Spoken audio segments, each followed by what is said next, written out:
بھائی بچوں پہ رحم کیا کیجیے آپ. اگر آپ نے بچوں کو گھر میں اگر ہنرمندی اور گھر کے کام کاج نہ سکھایا, آگے چل کر یہ بچے گھر کی حفاظت کرنے والے نہیں ہوتے, بڑوں کا احترام کرنے والے نہیں ہوتے, زندگی کو کیسے آگے بڑھانا ہے یہ سبق انہیں جو حاصل نہیں ہوتا ہے. اسی لیے میں آپ سے گزارش کروں گا اپنے بچوں کو آپ گھر میں کچھ ٹریننگ دیجیے. آپ آج جانتے ہیں آپ کتنا بڑا مسئلہ ہے, اللہ حفاظت کرے, خاص کر شادی بیاہ کے بعد اللہ سب کی زندگی کو خوش رکھے, سب کی زندگی کو آباد رکھے. بہت سارے گھرانوں کا یہ مسئلہ ہے دوستو کہ جب شادی بیاہ کے بعد یعنی لڑکے والوں کی طرف سے شکایت آتی ہے یعنی گھر کی دلہن کوئی کام نہیں کرتی ہے. اگر آپ جو ہے اس دلہن کی ماضی کو پڑھ کر دیکھیں گے تو پتا چلے گا گھر والوں نے کوئی کام کاج نہ سکھایا اپنی جو ہے لڑکی کو اور اپنی بچی کو. اور اس کا نقصان یہ ہوتا ہے جہاں پر وہ جاتی ہیں, جہاں پر کچھ کام کرنے کی ضرورت پڑتی ہے تو وہاں پر وہ ناکام ثابت ہوتی ہیں. نتیجے میں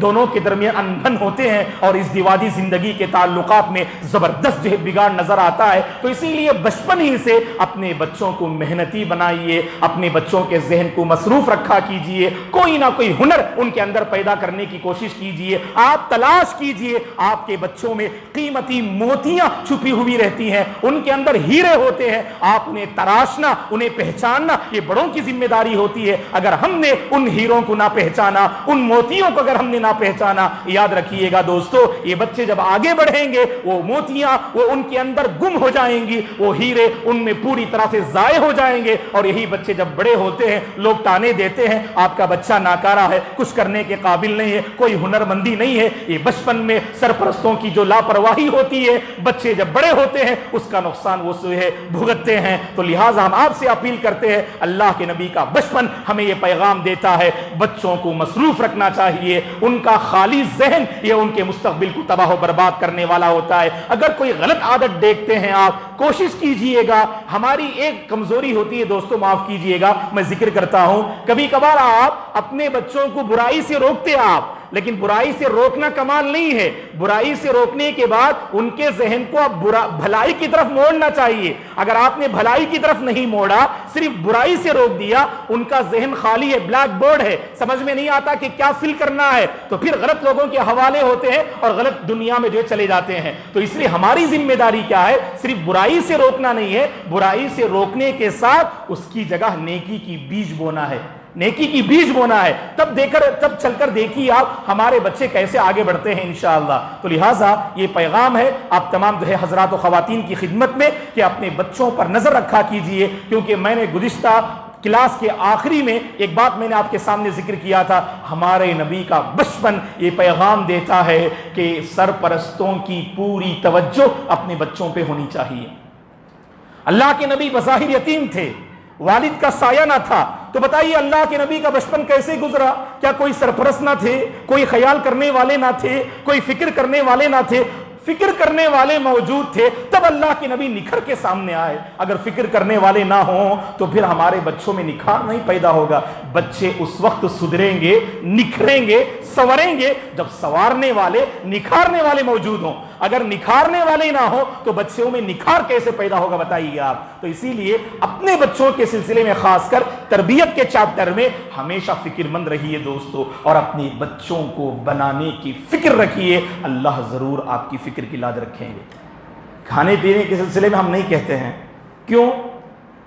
ہر ماں باپ تو ماشاءاللہ فطری طور پر اپنے بچوں سے یہ محبت رکھتے ہیں, خود نہ کھائیں صحیح, اپنے بچوں کو کھلانے میں انہیں تسلی ملتی ہے. خود بھوکو پیاس میں رہیں یہ برداشت ہے, لیکن ان کے اپنے بچے بھوکو پیاس میں رہیں کوئی ماں برداشت نہیں کرتی ہے اور کوئی باپ برداشت نہیں کرتے. الحمدللہ کھانے پینے میں اپنی طاقت کے مطابق اور اپنی بساط کے مطابق ہم کچھ نہ کچھ دیتے ہیں. سوال یہ ہے تربیت کے چیپٹر میں آپ نے اپنے بچوں کو کیا دیا؟ ہر ماں باپ کو تنہائی میں سوچنا چاہیے دوستو. بحیثیت باپ یہ میری ذمہ داری ہے, بحیثیت سرپرست یہ آپ کی ذمہ داری ہے, بحیثیت ماں محترم خواتین یہ آپ کی ذمہ داری ہے. سونے سے پہلے اپنے بچوں کے فیوچر کے سلسلے میں فکر مند ہو کر سونے کی کوشش کیجئے. اللہ آپ کے لیے راہیں ہموار کریں گے.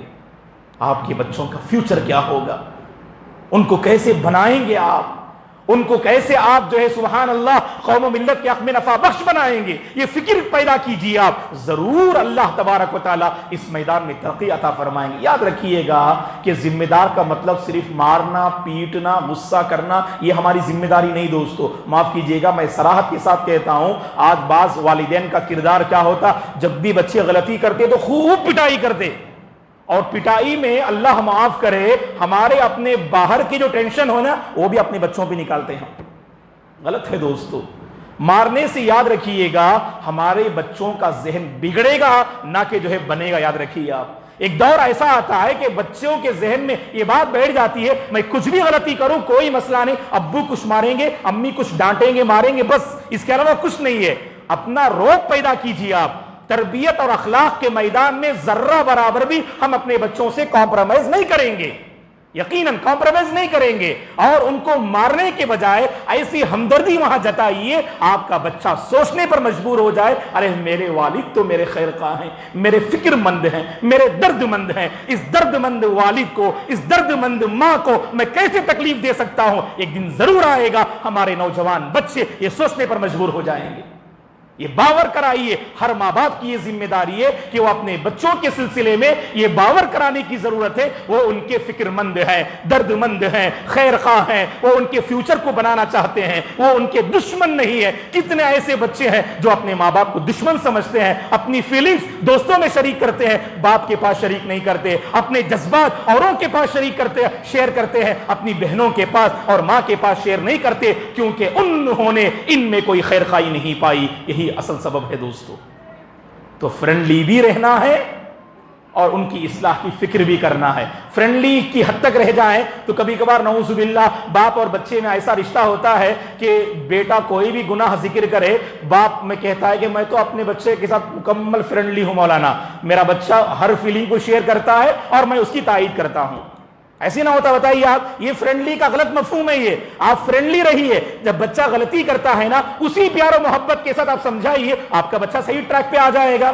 اور جب صحیح ٹریک پر لانے کا ہنر ہر ماں باپ کے پاس ہونا چاہیے، اور اس کے لیے بھی کمال بہت ضروری ہے دوستو۔ اللہ سے مانگا کیجیے آپ، اے اللہ میرے بچے کو دیندار بنا دے، سمجھدار بنا دے، قوم و ملت کے حق میں نفع بخش بنا دے، اور میرے بچے کو برائیوں سے دور اور نیکیوں سے قریب کر دے۔ یہ باپ کی دعا کی جو تاثیر ہے دنیا کی کسی جو ہے طاقت میں وہ تاثیر نہیں ہے دوستو۔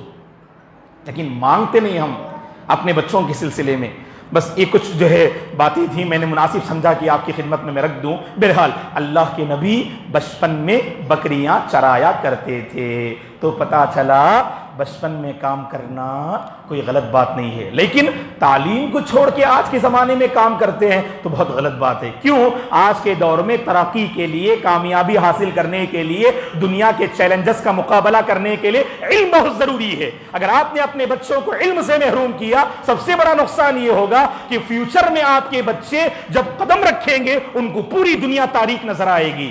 تب سب سے زیادہ اگر کسی کو برا بلا کہیں گے اپنے ماں باپ کو برا بلا کہیں گے، کیونکہ بچپن میں انہوں نے صحیح تعلیم کا انتظام نہ کیا اور تربیت کا انتظام نہ کیا۔ اسی لیے دوستو اپنے بچوں کی تعلیم پر بھی توجہ دیجیے، ان کے ہنر پر بھی توجہ دیجیے۔ صبح سے شام تک وہ مصروف رہیں گے علمی دنیا میں، اور شام سے صبح تک آپ کے پاس جب رہیں گے ان کو آپ بہتر سے بہتر جو ایک ماحول فراہم کیجیے، ان کو ایسا ماحول فراہم کیجیے صبح سے شام تک اساتذہ کے پاس جو وہ لیسن حاصل کرتے ہیں اس کو اپلائی کرنے میں آپ کا گھر بہت معاون ثابت ہو۔ صبح سے شام تک ہمارے بچے کچھ اخلاق سیکھ کر آتے ہیں، اگر آپ کے گھر میں اگر اخلاق نہ ہو، دینداری نہ ہو، اچھا ماحول نہ ہو، زبان کی شائستگی نہ ہو، بتائیے گا کہ ایسے بچوں سے ہم کیا امید کر سکتے ہیں کہ یہ بچے اپنی تعلیم کے مطابق اپنی زندگی کو آگے بڑھائیں گے۔ ماحول آپ کریٹ کیجئے گھر میں، گھر کا ماحول ایسا ہو ہمارے بچوں کے لیے خود بخود ان کا ذہن ہمیشہ صحیح ٹریک پر باقی رہے۔ خاص کر لاک ڈاؤن کے بعد تو ہم دیکھتے ہیں ہمارے کیا نوجوان کیا بچے سب کے سب موبائل کے حوالے ہو گئے دوستو، اور کیا نوجوان کیا بچے کی کیا بات کریں، کیا عمر رسیدہ لوگ، کیا معمر لوگ، سب کے سب فارغ رہے اور اپنے آپ کو یا تو کھیل کی دنیا میں، اللہ رحم کرے کہ کبھی وہ بندہ چیس نہیں کھیلتا تھا، لوڈو نہیں کھیلتا تھا، کیا چھڑیا ہے نہیں معلوم اسے، لیکن لاک ڈاؤن نے سب کچھ اسے سکھا دیا۔ آج ہماری اپنی ہنر مندی کے لیے سب سے بڑا سوال ہے دوستو، تو کچھ نہ کچھ ہمیں توجہ دینے کی ضرورت ہے۔ بہت تکلیف ہوتی ہے جب ہم 10th اور +2 کے طلباء کا جب انٹرویو لیتے ہیں تو بیسک جو نالج ہونی چاہیے وہ بھی ہمارے بچوں میں نظر نہیں آتی۔ سبب کیا ہے؟ تو تعلیمی میدان میں جو محنت چاہیے وہ محنت نظر نہیں آ رہی ہے۔ چلیے موسم کے اعتبار سے الحمدللہ ابھی اسکول اور کالجز شروع ہونے والے ہیں، تو آپ تمام محترم ماؤں سے اور خواتین سے اور تمام مرد حضرات سے، سرپرستوں سے یہ اپیل کرتے ہیں اپنے بچوں کو سال کے شروع ہی سے تعلیم پر لگانے کی کوشش کیجئے۔ روزانہ اپنے بچوں کا جائزہ لیجئے، کیا انہوں نے ہوم ورک کیا ہے، کیا انہوں نے آج پڑھائی کی ہے، کل کے دن ان کو کیا کرنا ہے، اور دینیات میں قرآن کیسے پڑھتے ہیں، کتنی دعائیں یاد ہیں۔ سبحان اللہ، روزانہ آپ اس کا جائزہ لیں گے، اللہ کی قسم آپ کے بچوں میں جو بہتری آئے گی ہم اسے بیان ہی نہیں کر سکتے ہیں، کیونکہ بچوں کو پتا ہے کبھی ماں باپ پوچھتے نہیں، خالی آپ جو ہے جو پروگریس رپورٹ جو مطلب رزلٹ ہوتا ہے دستخط کرنے کے لیے لے جاتے ہیں بس۔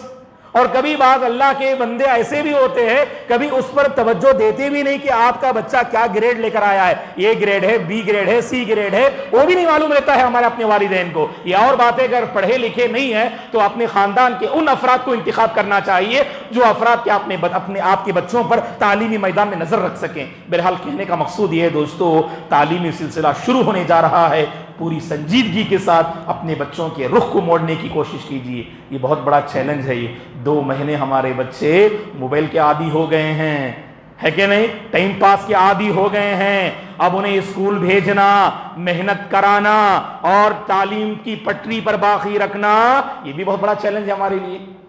محنت کیجیے، ہمت مت ہاریے، اللہ ضرور انشاءاللہ وہ روشن مستقبل ہمارے لیے لے آئیں گے۔ آج تعلیمی میدان میں سب سے زیادہ اگر کوئی قوم کمزور ہے، معاف کیجئے گا، وہ مسلم قوم ہے۔ ہماری پہچان اقرا ہے، یہ ہماری شناخت ہے، یہ ہماری میراث ہے، یہ ہماری پراپرٹی ہے، لیکن دیکھا کہ اسی پراپرٹی سے ہمارا کوئی تعلق نہیں علم سے۔ ایجوکیشن فیلڈ میں اگر کوئی قوم سب سے زیادہ پیچھے ہے تو مسلم قوم ہے۔ یہ پوری جو ہے سچر کمیٹی کی رپورٹ ہے۔ یہ سچر کمیٹی کی رپورٹ کے مطابق مسلم قوم کی پہچان کتابوں کا پڑھنا ہے، لیکن سب سے زیادہ بے حیائی اور فحاشی کو دیکھنے والی قوم مسلم قوم کا جو نام آ رہا ہے۔ اللہ کی پناہ، تھے تو آبا وہ تمہارے ہی، مگر تم کیا ہو، ہاتھ پہ ہاتھ دھرے منتظر فردا ہو، مگر وہ علم کے موتی کتابیں اپنے آبا کی، جو دیکھے ان کو یورپ میں تو دل ہوتا ہے سی پارا، گوادی ہم نے جو اسلاف سے میراث پائی تھی، سریا سے زمین پہ آسمان نے ہم کو دے مارا۔ علامہ اقبال نے زبردست ترجمانی کی، اب فی الوقت موجودہ حالات اس پہ جو ہے بالکل صادق آتے ہیں۔ دوستو کہنے کا مقصود یہ ہے، اللہ کے نبی کا بچپن بڑا مبارک بچپن رہا، آپ مشغول رہے، آپ بکریاں چرایا کرتے تھے، اللہ اکبر۔ بچپن میں بھی اللہ کے نبی نے آرام پسندی کو آپ نے جو اس کا خیال نہ کیا۔ ایسا نہیں کہ اللہ کے نبی کا بچپن صرف آرام میں گزرا ہو، باقاعدہ بکریاں چراتے ہوئے، اور تھوڑی سی ذمہ داری کیا آئی، اپنے چچا ابو طالب کے ساتھ تجارتی سفر میں آپ لگ گئے۔ آپ جوانی کی شروعات ہے اور لے جاتے ہیں چچا ابو طالب اپنے بھتیجے کو تجارتی جو اس سفر میں، تاکہ تجارت کے میدان میں بھی آپ کا بھتیجا صلی اللہ علیہ وسلم کوئی نہ کوئی ہنر اپنے اندر پیدا کرے۔ اللہ کے نبی بچپن میں بکریاں چرایا کرتے تھے، اور جوانی کے مرحلے میں آپ نے تجارت کرنا شروع کیا، اور تجارت کی ہنرمندی آپ نے اپنے چچا سے سیکھی۔ امام ترمذی رحمۃ اللہ علیہ نے اس واقعے کو اپنی کتاب میں لکھا ہے کہ اللہ کے نبی نے پہلی بار اپنے چچا ابو طالب کے ساتھ مکے سے آپ نکلے، روم کا آپ نے ارادہ کیا، روم بستی کی طرف آپ نکلے، تاکہ تجارتی معاملات کو حل کرنے کے لیے تجارتی سفر کو لے کر آپ نکلے۔ اور راستے میں ایک اہم واقعہ رونما ہوتا ہے۔ وہ واقعہ کیا تھا؟ بحیرہ راہب نامی ایک واقعہ جو وہاں پر رونما ہوتا ہے۔ راہب کہتے ہیں، نام یاد رکھ، راہب کہتے ہیں عیسائی عالم کو، جو پادری بولتے ہیں آپ، عیسائی عالم دین کو کیا بولتے ہیں؟ راہب۔ یاد رکھیے، انشاءاللہ اس کے بعد پوچھوں گا میں، عیسائی عالم کو کیا بولتے؟ راہب بولتے ہیں۔ تو راہب سے ملاقات ہوتی ہے۔ تو واقعہ کچھ اس طرح سے ہے، امام ترمذی رحمۃ اللہ علیہ نے اپنی حدیث کی کتاب جامع الترمذی میں اس واقعے کو نقل کیا، اور شیخ البانی رحمۃ اللہ علیہ نے اس حدیث کو صحیح قرار دیا۔ واقعے کی تفصیل کچھ اس طرح سے ہے، اللہ کے نبی مکے سے نکلے اور روم کے درمیان ایک علاقہ ہے، اس علاقے میں کچھ آرام کرنے کے لیے ابو طالب کے ساتھ مزید چند مکے کے لوگ تھے، انہوں نے وہاں پر پڑاؤ کیا۔ ایک عیسائی عالم آ کر ملاقات کرتے ہیں، کس سے؟ ابو طالب سے اور وہاں مکے والوں سے. پوچھتے ہیں اللہ کے نبی کے ہاتھ کو پکڑ کر کہ یہ کون ہیں؟ لوگوں نے کہا کہ ان کا نام محمد ہے. فوراً اس عیسائی عالم نے کہا ھذا سید العالمین بعثہ اللہ رحمۃ للعالمین. اللہ اکبر. ابھی جوانی کا مرحلہ ہے, ابھی جوانی کا نبی نہیں بنائے گئے, یہ واقعہ پیش آیا. کیا کہتے ہیں وہ راہب عیسائی عالم؟ تمام چند لوگ وہاں موجود تھے مکے کے, ہاتھ پکڑ کے کہتے ہیں یہ سارے جہاں کے سردار ہیں, سید العالمین ہیں یہ, اور آگے کہتے ہیں اللہ نے آپ کو سارے جہاں والوں کے لیے رحمت کا پیغام سنانے والا بنا کر بھیجا ہے. لوگوں کو تعجب ہوتا ہے یہ کیا بات کر رہے ہیں, یہ بت پرستی میں مبتلا قوم کے سامنے رحمت للعالمین کی بات آ رہی ہے. تو فوراً لوگوں نے پوچھا کہ اے راہب بتاؤ تو صحیح, تم یہ بات کہاں سے نقل کر رہے ہو, کیسے تم کہہ رہے ہو؟ تو خاص کر محمد کے ہاتھ کو پکڑ کر یہ بات تم کیسے پیش کر رہے ہو؟ تو اس وقت انہوں نے کہا جب آپ لوگ آ رہے تھے تو میں نے دیکھا کہ یہ محمد جہاں سے بھی گزر رہے ہیں درخت جھک کے آپ کو سلام کر رہے ہیں, پتھر بھی جھک رہے ہیں اور سلام کر رہے ہیں. اور میں نے اپنی کتاب انجیل میں پڑھا ہے کہ یہ صرف نبی کے ساتھ معاملہ ہوگا, ایک آخری نبی آئیں گے جسے درخت بھی سلام کیا کریں گے اور پتھر بھی سلام کیا کریں گے. یہ ہم نے اپنی کتاب میں پایا ہے, یہی وہ آخری نبی ہے جو آپ کے درمیان موجود ہے, یہی محمد ہے جو رحمت للعالمین ہوں گے. لوگوں کو بڑا تعجب ہوتا ہے, چونکہ ایک راہب کی بات ہے, انہوں نے اس معاملے کو زیادہ جو ہے یعنی اہمیت توجہ نہ دی اور وہیں بیٹھے رہے, آرام کرتے رہے. تو سبحان اللہ, اہل علم نے لکھا ہے کہ راہب نے کہا میں تم لوگوں کے لیے کچھ کھانے کا انتظام کرتا ہوں. اللہ کے نبی اس مقام سے کچھ آگے بڑھے اور جب آئے اللہ کے نبی سب کے سب ایک جہاں جہاں درخت تھے وہاں پر جا کے آرام کرنے کے لیے بیٹھ گئے. اور سبحان اللہ کے نبی جب آ رہے تھے راہب نے دیکھا کہ جہاں اللہ کے نبی گزر رہے ہیں بادل آپ پہ سایہ جو ہے دے رہا ہے. یہ واقعی بالکل ثابت ہے اللہ کے نبی صلی اللہ علیہ وسلم کے سلسلے میں. بادل نے آپ کو سایہ دیا اور کہا کہ دیکھو اے لوگو بادل اس محمد کو سایہ دے رہا ہے, اور ہماری کتاب میں لکھا ہے جہاں درخت اور پتھر سلام کریں گے وہیں پر بادل بھی اس نبی کو سایہ دیں گے. دیکھو یہ واقعہ رونما ہو رہا ہے. پھر اللہ کے نبی چادر جو ہے لپٹے ہوئے تھے, جب چادر آپ کے کندھے مبارک سے نیچے ہٹتی ہے تو وہاں پر دیکھا, آپ جانتے ہیں اللہ کے نبی کی پیٹھ مبارک میں ایک جو ہے مہر تھی, مہر نبوت کے نام سے ایک ابھری ہوئی ہڈی تھی. آپ پیٹھ جانتے نا, کندھے کے پاس یہاں گردن اور کندھے کے پاس ایک ہڈی ابھری ہوئی تھی, ایک ابھری ہوئی ہڈی تھی. اسے کیا کہتے ہیں؟ مہر نبوت کہتے ہیں اس کو. نبوت کا ایک مہر, نبوت کی ایک نشانی تھی جو ان کتابوں میں لکھی ہوئی تھی. اس نبی کے کندھے اور پیٹھ کے گردن کے پاس ایک ابھری ہوئی ہڈی ہوگی. اللہ کے نبی کے جسم مبارک میں وہ ابھری ہوئی ہڈی تھی. اور کئی ایک مطلب جو ہے صحابہ جو اسلام قبول کرتے ہیں اس کا ریزن یہی ہوتا ہے, ان کی کتابوں میں صفت پایا جو آخری نبی آئیں گے ان کے کئی اوصاف ہوں گے, وہ انشاءاللہ آنے والے درس میں ہم ذکر کریں گے. اللہ کے نبی کی کیا کیا صفات ہیں جو پچھلی کتابوں میں لکھی گئی ہیں وہ انشاءاللہ ہم ذکر کریں گے. ضرور آیا کیجیے انشاءاللہ. تورات میں کیا ہے, انجیل میں کیا ہے, دیگر کتابوں میں کیا ہے, انشاءاللہ ہم بیان کریں گے آپ کی خدمت میں. ضرور آئیے انشاءاللہ آئندہ کلاس میں بھی. تو اس میں سے ایک اہم صفت کیا ہے, اللہ کے نبی کے جسم مبارک میں پیٹھ اور گردن کے پاس ایک ابھری ہوئی ہڈی ہوگی جسے مہر نبوت کہا جائے گا. تو اس کے بعد یہیں پر اپنی گفتگو ہم ختم کرتے ہیں. اس راہب نے کہا اے لوگو اس محمد کو لے کر آگے نہ بڑھنا, روم والوں کو اگر معلوم ہو جائے روم والے اس نبی کے ساتھ کچھ بھی کر سکتے ہیں, یہاں تک کہ اس نبی کو قتل بھی کر سکتے ہیں. ایسی جب بات انہوں نے کی, چچا ابو طالب اپنے بھتیجے سے بہت محبت کرتے تھے, لہٰذا وہاں موجود 2 آدمیوں کے ساتھ بغیر کسی سوچے سمجھے انہوں نے مکہ واپس کر دیا تاکہ بھتیجے کو کسی طرح کا کوئی نقصان نہ ہو. تو پہلا تجارتی سفر تھا جو آپ مکے سے روم کی طرف روانہ ہوئے, لیکن راستے میں واپس ہو گئے اس راہب کی بات کی وجہ سے. اور اس کے بعد آپ کے دیگر جو سفر ہوتے ہیں سیریا کی طرف اور دیگر جو ممالک کی طرف انشاءاللہ اس کا بھی ہم ذکر کریں گے. اللہ سے ہماری دعا ہے اللہ تبارک و تعالی رسول اللہ صلی اللہ علیہ وسلم کی حیات طیبہ سے جو ہم نصیحتیں حاصل کر رہے ہیں ان نصیحتوں کے مطابق اپنی زندگی کو ڈھالنے کی توفیق عطا فرما، اللہ کے نبی سے سچی محبت کرنے کی توفیق عطا فرما، اور جب بھی اللہ کے نبی کا نام لیا جائے آپ پر درود بھیجنے والوں میں شامل فرما، اور کثرت سے اللہ کے نبی پر درود بھیجنے والوں میں اے پروردگار تو ہم سب کو شامل فرما۔ اللہم صلی علی محمد وعلی آل محمد کما صلیت علی ابراہیم وعلی آل ابراہیم انک حمید مجید، اللہم بارک علی محمد وعلی آل محمد کما بارکت علی ابراہیم وعلی آل ابراہیم انک حمید مجید۔ اے اللہ اس مجلس